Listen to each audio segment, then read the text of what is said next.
Hi, everyone. I want to welcome you all to the Ohio DD Talks podcast. My name is Nathan Turner.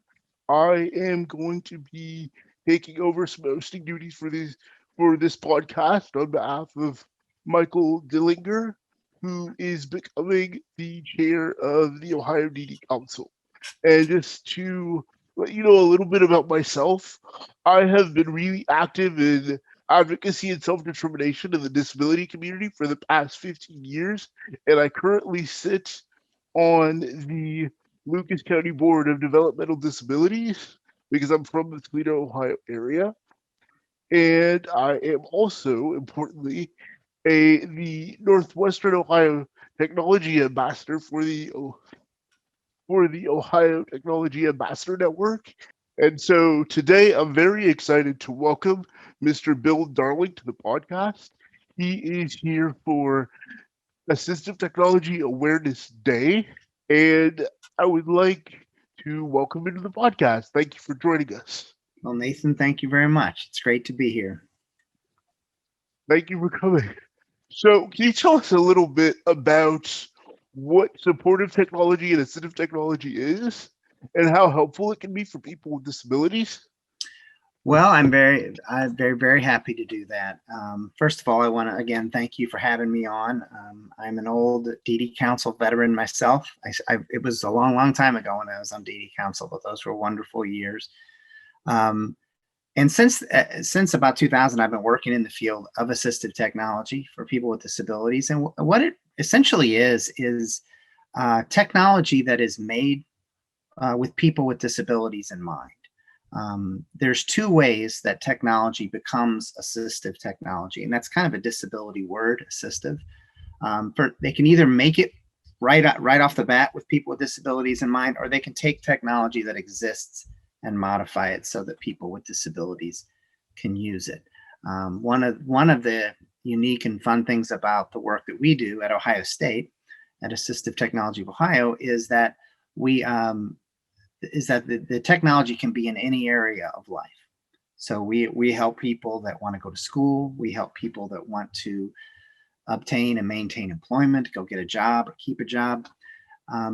Or we just help people that want to live a more interconnected life, stay in contact with people, be able to communicate better. So it's a fantastic field. It's an ever-growing and ever-changing field.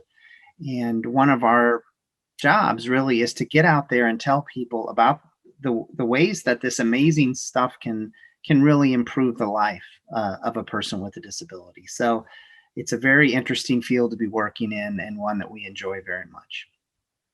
Yeah, I definitely agree with you on all of those sentiments. As the tech ambassador, I know that assistive technology and supportive technology really means freedom for people with disabilities. And I was wondering if you had any examples where someone was really successful with certain pieces of technology, or you had just any really great use cases that you wanted to share with us. Well, we have so many. I mean, and it really does depend upon what area of life you're talking about. Just this morning, I've been going back and forth with the school. I live in Worthington, which is a northern suburb of Columbus.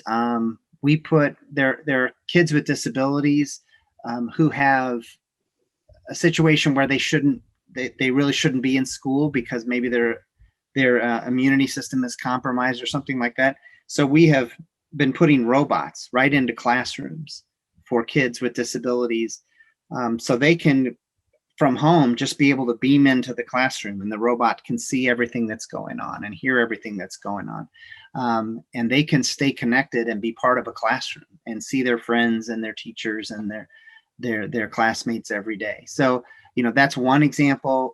We just have so many different types of disabilities. One of the areas that we're very strong in, there's a wonderful company here in Ohio called Prinky Romick. They are one of the leaders in the area of augmentative communication, along with Toby Dynavox. And these are devices that I've served on DD Council with people that would use these devices at DD Council meetings to be able to communicate. They have icons or pictures on a screen. It's all set up in a beautiful language, and they select the select the pictures. Those pictures put words and eventually sentences on the screen. And the people who don't have the ability to speak, they're nonverbal, through these wonderful devices can have paragraph long communications in almost real time. And what an incredible gift to the world, like for a person who is not able to speak, to have this piece of technology that they can interact with and get their thoughts and their ideas out into the world. So there are a lot of examples that we see every day of the ways that these wonderful technologies can really make an impact for people with disabilities. Yeah, technology is so essential for people with disabilities to connect with their communities and just communicate with other people. Often just sharing really unique perspectives because not a lot of people have direct and personal experience with disability. So being able to use technology to communicate and connect with people and even learn new skills, I think is really vital for people with disabilities to be included in society. And I want to circle back to the point earlier that you were talking about your telepresence robots. Is that what they're Right. called? I was just thinking about the impact of technology on my own life and what you do with your telepresence robots and how you've been able to have success there. I was wondering if the way you do business with assistive technology in Ohio has been impacted by the pandemic and what creative solutions you've been able to create with technology as a result of that. Well, one of the things that we've done a whole lot more is what everyone else has done a whole lot more, which is what we're doing today. We're having a Zoom call. I remember we took all of our educational programming, put it online, and we used to be very nervous that maybe the technology won't work. Maybe we would do trial runs and things like that, and now we just log on and everything seems to go very, very well. Some of our services have been impacted. Our ability to go out into the community and give face-to-face presentations, which is a big part of what we do. To go out to go out to colleges, to go out to big groups and tell them about these wonderful technologies.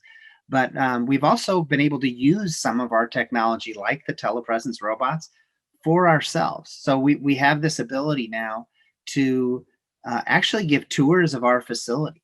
Um, we can give you the code, the username and password, and you can log in and you're in charge of the robot, and we'll take you all around our offices on the West Campus of Ohio State University and kind of take you on a little walk through the world of disability technology. We'll show you the ways that people communicate. We'll show you the ways that people use the telephone. We have a robot made out of Dayton, Ohio, that is for people that can't feed themselves. This robot, you're pressing buttons and switches, and this robot will help you be back in charge of that very important part of life, just being able to feed yourself. Just wonderful technologies. And so what the pandemic has forced us to do is find new ways to reach out to folks. But we are very much looking forward to the day when we can get back out there and be in the same room and have this stuff on a table and just kind of have people, we've learned that the best way for them to learn about it is to have it in their hands, to try it out, to see what it is and what it does. Because our most important program, Nathan, we do a lot of education, but our most important program is a library. We actually have a statewide library of about 350 to 400, it fluctuates, different devices that are available for people with disabilities all across the state. All they have to do is go to our website and they can check this stuff out for free. We send it out to them. We cover the cost of the shipping. We'll send you the device and we'll pay for it to be shipped back to us. All we ask is at the end, there's a little bit of a survey to try out. But some of these technologies are expensive, and you don't want to just take a flyer. You don't want to just say, oh, I'll just buy this really expensive piece of technology and it shows up and maybe it wasn't exactly what we thought it was. Maybe it's a little too complex for the user.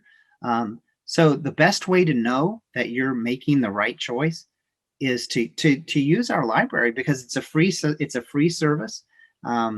It's federally funded, and it's for people with disabilities to try all this stuff out so that when it comes time to make that important purchase for that technology that can make a big difference in your life, you've already tried it out and you know that it works.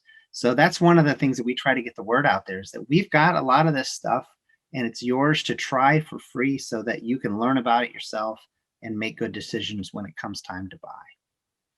Yes, I definitely know that financing can be a huge barrier to an individual with a disability getting access to a tablet, which brings me to another point. Would you talk a little bit more about the device refurbishment program that AT of Ohio has?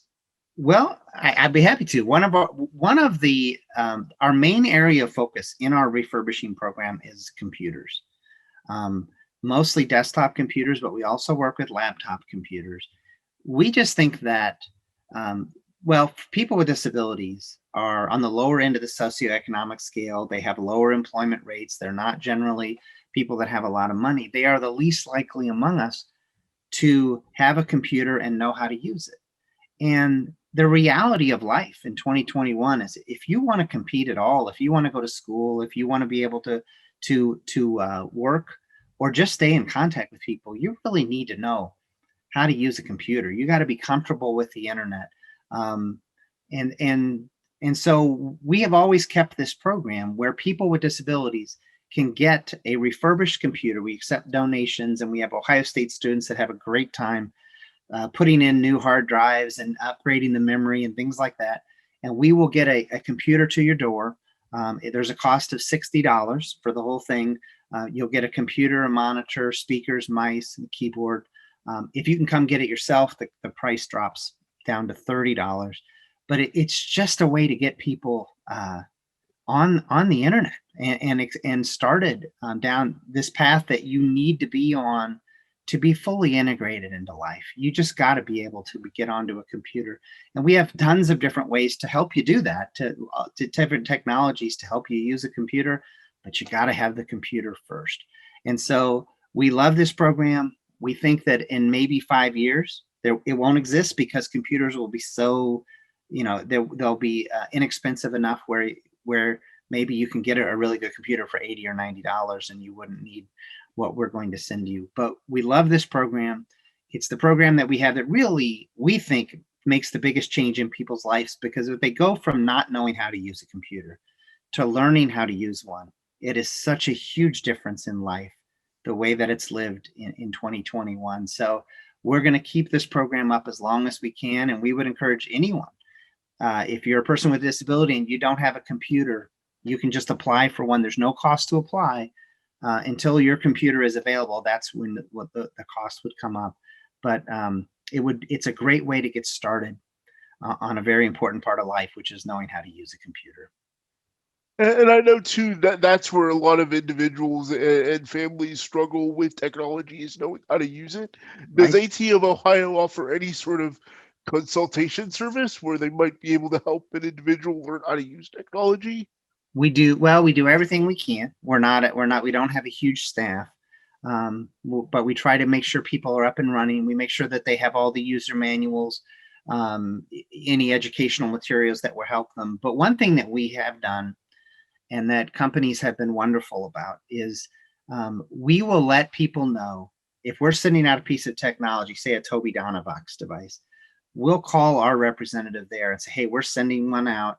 And then you can get in contact with that person from the company who knows the device better than anyone, and they can really be of assistance to the person. So if we can't provide that little bit of training to get you started, if you can't figure it out from the user manual, we can get you in touch with the companies, and they'll get you started, because it's in their best interest to do so. And everybody wants people to really understand and have a good idea what the power of these devices are, because they can really change lives. What's the best way for individuals and families to get a hold of you if you need help? Well, our name of our program is a little hard to remember, but it's Assistive Technology of Ohio. But if you just Google disability technology in Ohio State, we'll come up. You can go to our website. You can call us at 1-800-784 3425. You can email us at atohio@osu.edu. But we would just encourage people to call us or go to our website. We'd be happy to just have a beginning conversation with you about what this stuff is and what it can do for people, because we do believe in it and we believe in the services that we provide at AT Ohio. So, and it is, most of our services are free for any Ohioan with a disability. So it's worth your time to give us a call. The importance of a collaboration would be having people with disabilities kind of explain and show and share their experiences, because people fear a little bit of what they don't understand. So when they, see someone showing how successful a piece of technology has made them, they would be more apt to reach out to someone like Bill to get assistance. And what I would add to that is that our role really is to support these companies, these brave companies that make this technology, because it's not a field where you're going to make a ton of money. Again, people with disabilities don't have a lot of money, so there are real challenges for these companies to survive as a company, to make a living. It's incredibly important to have people like Nathan, tech ambassadors out there spreading the word. I mean, it's nothing in it for them, but it is spreading a powerful message, because these technologies can improve people's lives, and they are usable. Most of them are very easy to use. You just gotta have some way to get your hands on it, to get it into your life, to get it into your house or whatever, and see what it is and make good decisions. So the work that the tech ambassadors are doing is just an extension, really, of the kind of educational programming that we have. We would applaud that, and we would look for ways to reach out to the tech ambassador program and keep amplifying this very, very important message. Well, you have this, guys. You have a contact. Yeah, that's good. I will, maybe we'll be in touch after and figure out ways to collaborate. Absolutely, we look forward to that. So. Well, everyone, that's the end of our podcast. I want to thank Mr. Bill Darling for joining us today. Please feel free to share your stories with us.